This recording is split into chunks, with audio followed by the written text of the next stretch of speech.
The lobby of the towering glass building bustled with hurried footsteps, the clicking of heels against polished marble, and the low hum of conversations carried in the air. Sunlight streamed through the wide windows, painting the floor with golden patterns. Behind the reception desk, a young intern, Maya, adjusted her vest nervously, trying to maintain her composure. It was her third week on the job, and she still felt the weight of proving herself in a place where everyone seemed too busy, too polished, too perfect. She glanced at her reflection in the glass wall behind her. Smooth ponytail, neat uniform, a polite smile. She was still practicing. She whispered quietly to herself, almost as a pep talk. I can do this. Just stay calm, professional, and kind. That's all that matters. The elevator chimed and opened. A man stepped out.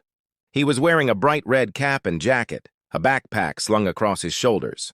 He looked around the lobby as if searching for direction. His movements were a little hesitant, but his eyes, clear, deep, and observant, took in everything. Maya straightened her posture, lifted her chin, and greeted warmly. Good morning. Sir, welcome. How can I help you today? The man stopped in front of her, smiled faintly, and then said nothing. Instead, he reached into his bag, pulled out a folded paper, and handed it to her. On it, a note written in clear letters. Hello, I am deaf. I am here for an appointment. For a brief second, Maya froze. She had never dealt with a deaf visitor before. The noise of the lobby faded into the background as her mind raced. What should she do? Should she write back? Should she call for help? Would she embarrass him if she didn't know how to respond? Then, almost instinctively, a memory surfaced. Her grandmother, who had lost her hearing late in life, had once taught her a few words in sign language. Maya had practiced on and off, never imagining it would be useful at work. Her heart pounded. She thought, what if I make a mistake? What if he doesn't understand me? But then she remembered something her grandmother had once signed to her slowly. Kindness is louder than words. Taking a breath, Maya lifted her hands. Slowly, carefully, she signed. Hello, my name is Maya. Welcome. The man's eyes widened. His lips curved into a smile so genuine it was as if the whole lobby brightened. He signed back swiftly, a little surprised at first. You know sign language? Maya, cheeks flushing, nodded. A little, she said softly, then signed again. I'll try. The man chuckled silently, shoulders relaxing. He replied in signs, thank you. Most people don't try. In that brief exchange, something invisible shifted. People passing by slowed their steps to glance. Some smiled, others simply stared. For them, it was just a young intern using her hands to greet someone. But for Maya and the man in the red jacket, it was more than that. It was recognition. It was dignity. Maya asked through signs, slowly forming each gesture, Do you have name? He tapped his chest and spelled out carefully. David. David, Maya repeated with her hands, smiling warmly. It's good to meet you. David nodded gratefully and pulled out another note with details of his appointment. Maya checked the list in front of her. He was scheduled to meet someone from the design team on the 15th floor. She gestured towards the elevators, signing, I will help you. As she guided him, the sound of deliberate footsteps echoed behind them. A tall man in a sharp navy suit was standing near the hallway, holding a file. His expression unreadable, he had been watching quietly. It was the CEO, Mr. Harrison, though Maya had no idea. His eyes were fixed on the scene, an intern patiently signing to a deaf visitor, unaware that anyone important was observing. David noticed Maya's slight nervousness as they walked toward the elevator. He signed, teasing gently. You are new here? She laughed softly, replying with her hands. Yes, still learning everything. He smiled wider, then signed back. You're doing amazing. Maya's throat tightened slightly, her heart unexpectedly touched. She wasn't used to compliments here. Most of the time, she felt invisible, just another intern behind a desk. But in this moment she felt seen. They reached the elevator doors. She pressed the button and waited. David stood quietly beside her, but his calm presence carried weight. The doors slid open, and as he stepped inside, he turned to her and signed, "Thank you for kindness." Her eyes glistened, though she tried to hide it. She signed back, fumbling slightly, but with sincerity. "It was nothing. You deserve it." The doors closed. For a moment, Maya exhaled deeply, trying to steady herself. She had no idea that behind her, Mr. Harrison was still standing, watching. He wasn't just watching her hands move, he was watching her heart in action. And in that silent moment, a decision began forming in his mind. The marble lobby quieted down after David's elevator doors slid shut, but Maya was still standing at the reception desk, her hands trembling slightly. Not from fear, but from the lingering intensity of that moment.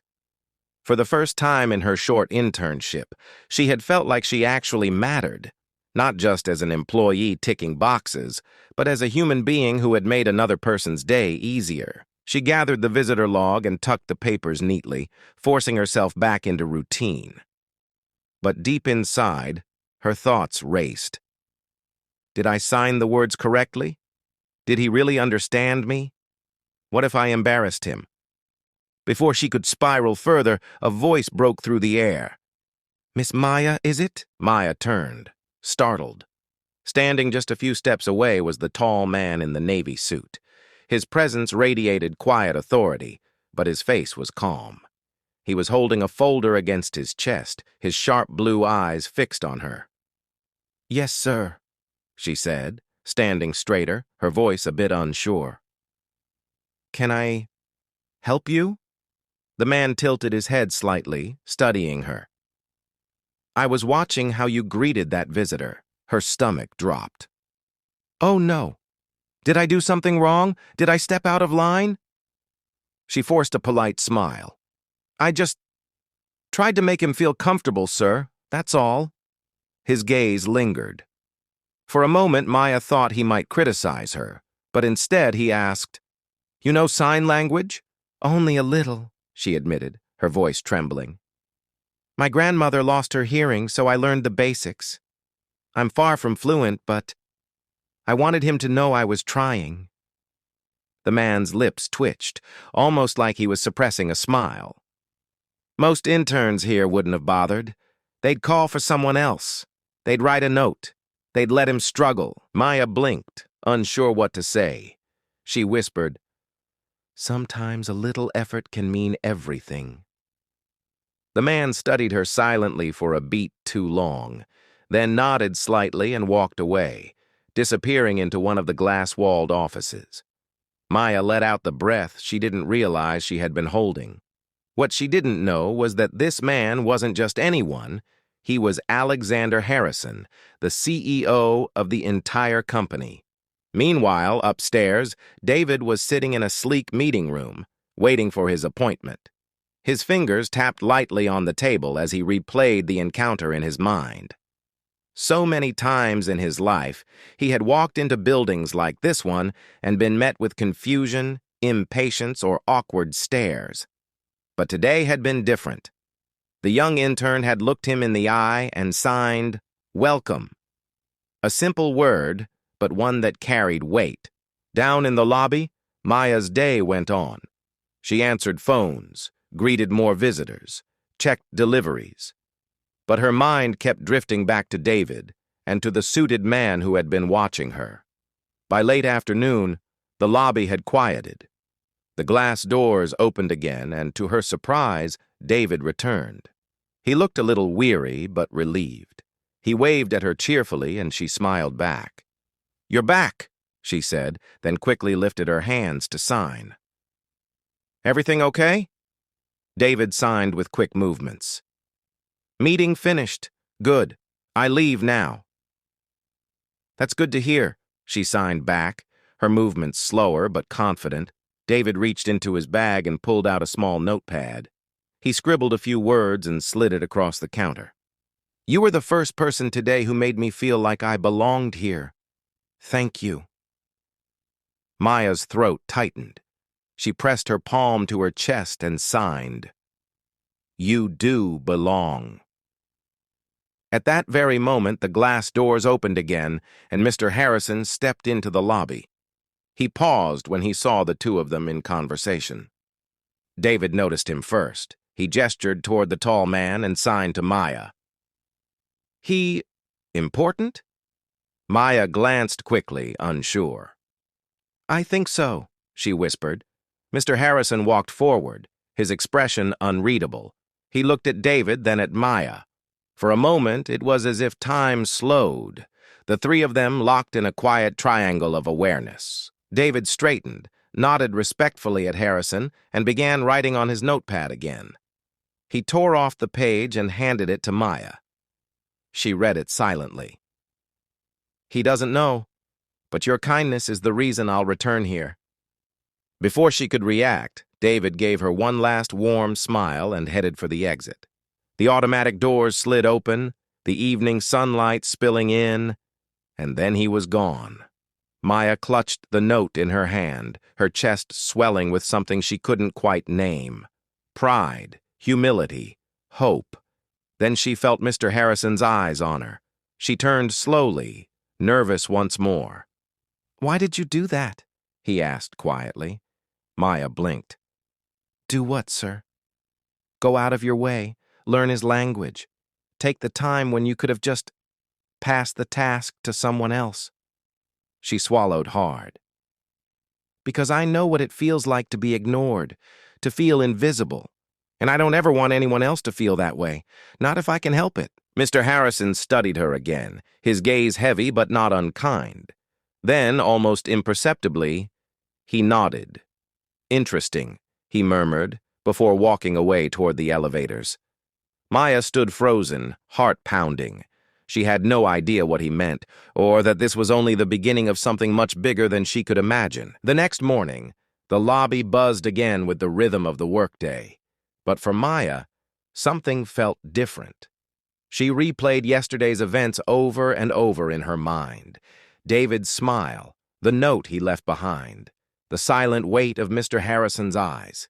It was like a storm had passed through her chest and left behind a quiet but undeniable shift. Still, she forced herself into routine. She arranged visitor passes, checked her reflection, and straightened the stack of forms for the third time. Around mid-morning, a voice startled her. "Miss Maya." She looked up. Mr. Harrison stood there again, his expression serious but his eyes unreadable. The CEO of the company right at her desk. "Right at—" "Yes, sir," Maya said quickly, her voice small but steady. "I'd like you to bring me a coffee," he said simply. Her stomach twisted. Was this some sort of test? Interns weren't usually called for tasks like that, especially by someone at his level. Still, she nodded. "Of course, sir." She rushed to the break room, carefully prepared the coffee, and returned with trembling hands. She placed it before him on the marble counter. But instead of reaching for the cup, he leaned slightly closer and asked, "Did you sleep well last night?" Maya blinked, caught off guard. Yes, sir." "Thank you." His voice lowered. "Or did you stay up wondering why I asked what I asked yesterday?" Her chest tightened. He knew. He knew how much his question had lingered in her mind. She nodded faintly. "Good," he said, finally picking up the cup. "It means you care about the answers." He turned to walk away, then paused. "Come to my office at noon." And just like that, he disappeared again. Maya spent the next 2 hours fighting a storm inside her. What did he want from me? Did I do something wrong? Will this be the end of my internship? When the clock struck 12, she smoothed her vest, inhaled deeply, and walked upstairs to the executive floor. The door to Mr. Harrison's office loomed large, glass and steel shining. She knocked lightly. "Enter," came the voice from inside. She stepped in. The room was vast but minimalist, walls of glass overlooking the city skyline. Mr. Harrison sat behind a sleek desk, papers neatly stacked, his suit as sharp as yesterday. But this time there was something softer in his eyes. "Maya," he said, gesturing for her to sit. She perched on the edge of the chair, hands folded tightly in her lap. He studied her for a moment before speaking. "Do you know why you're here?" "No, sir," she said honestly. He leaned back. "Because yesterday, you did something most people in this building fail to do every day. You saw a human being before you saw an inconvenience?" Her eyes widened slightly, but she stayed silent. He continued, his voice quieter now. "David, the man you helped, wasn't just a random visitor. He's one of our potential partners. He's been considering pulling out of negotiations because he didn't feel respected by corporate environments like ours." Maya's breath caught. "And yesterday," Harrison went on, "he told me your kindness changed his mind. He said your gesture was the first real sign that our company was worth trusting." Her lips parted, but no words came out. Harrison leaned forward, his eyes locking on hers. "You didn't know who he was. You didn't know I was watching. And that's exactly why it matters. You weren't performing kindness. You were living it." Tears pricked the corners of her eyes. She bit her lip hard, trying to stay composed. "So here's what I want," Harrison said firmly. "Finish your internship, but when it ends, there will be a place here for you, not as an intern, but as a coordinator in our community engagement team. We need people like you, Maya. People who remember the human side of business." Her hands flew to her mouth, muffling the gasp that escaped. She blinked rapidly, overwhelmed. "Sir, I don't know what to say." "Don't say anything," he replied. "Just keep being who you are." Silence filled the room, but it wasn't heavy. It was alive, filled with a sense of possibility. Finally, Maya whispered, "Thank you for believing in me." Harrison gave a small smile. "No, thank you for reminding me what matters." That evening, as Maya packed up her things to leave, she spotted a folded note tucked discreetly into her desk. Her heart skipped when she opened it. The handwriting was familiar. Maya never forget. One kind gesture can change the entire direction of someone's life. "Yesterday, you changed mine. David." She pressed the note against her chest, her tears finally slipping free. And in that moment she understood. It wasn't about the job, the internship, or even the recognition. It was about the fact that when you choose kindness, especially when no one is watching, you plant seeds that can grow far beyond what you ever imagined. Every day we cross paths with strangers, at the grocery store, on the bus, in the office lobby. We never know what battles they're fighting, what loneliness they carry, or what walls they face. Sometimes all it takes is one small act of kindness to turn their entire day or even their entire future around. So the next time you see someone struggling, don't look away. Be the hand, the smile, or the word that reminds them they matter. Because kindness, when given freely, never disappears. It multiplies. And that is how a black intern who simply chose to greet a deaf visitor in sign language ended up changing lives, including her own. One act of kindness can echo louder than 1,000 words. If you were touched by this story, don't forget to subscribe to our channel Black Saga, drop a comment about what part moved you the most, hit the like button, and share this video with someone who needs a reminder today that kindness still exists.